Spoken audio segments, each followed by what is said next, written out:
Hey y'all, I'm not going to be up here long, but I was thinking about forgiveness and how sometimes, in our mind we might forgive people, but we haven't entirely in our heart. Like in my mind, sometimes I really want to forgive people. Like I really want to move past it.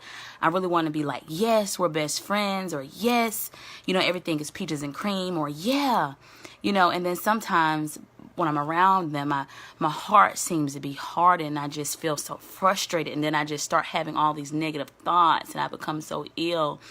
And I had to think about forgiveness for me. In my prayer time, I try to ask God to give me like those kind of childish analogies so I can understand it. And for me, forgiveness is like my decision to lose weight. So with losing weight, it's been a decision that I have to rehearse all the time. Like every decision I make about losing weight, from the thing that I eat to the thing that I drink, it has to be a result of my goal is to lose weight. And I think forgiveness is the same way.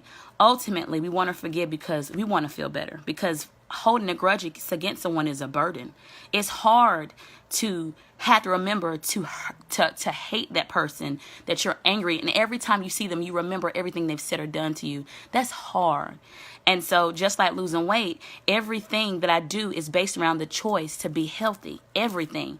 And so with forgiveness, it's like you have to make a decision almost every minute of every hour to forgive that person, to say, you know what, I'm bigger than this. I give my heart permission to move on from this. I'm not going to sit here and rehearse everything that you've done to me. I'm not going to sit here and rehearse the conversation that we had. I'm not going to sit here and rehearse how petty you are. I'm not going to sit here and rehearse the lies you spread. I'm moving on from it.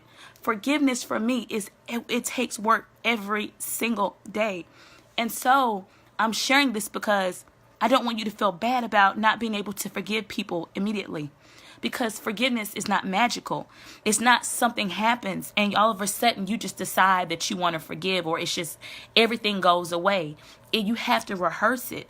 It's something that you have to be conscious of. And then at some point in your life, it's going to be second nature. But you got to keep working at it. So when those thoughts come about how they hurt you or what they said about you, what they did to you, you may even have to say, I forgive that person. I forgive them. I'm not rehearsing that. You may have to open up your mouth and say that so you can close that thought down. But forgiveness is not magical. And I don't want people to feel bad about not being able to forgive people immediately, because I've learned through my prayer and through my worship and reading my word that sometimes it takes work. But I promise you, in the end, like weight loss and like exercising, you will get better at it. You will get better at it. It's just going to take work. And so I wanted to say that because I know that's hard for a lot of us. Because I know people have asked me like, well, how do you forgive? And I'm like, I don't know, but I know that it's a everyday decision. It's something I have to be conscious of every single time I see that person. Every time that offensive moment comes back, I have to remind myself, I've forgiven that person and I can't stay there. And I think we really have to give ourselves permission to move on past hurt, because it limits us so much. Unforgiveness, it holds us back so much. And it's a weight that we should not have to carry. And, I just love y'all, and I hope that helps. And so I want to share that. But it's not magical, but it does take work. I love y'all. Good night.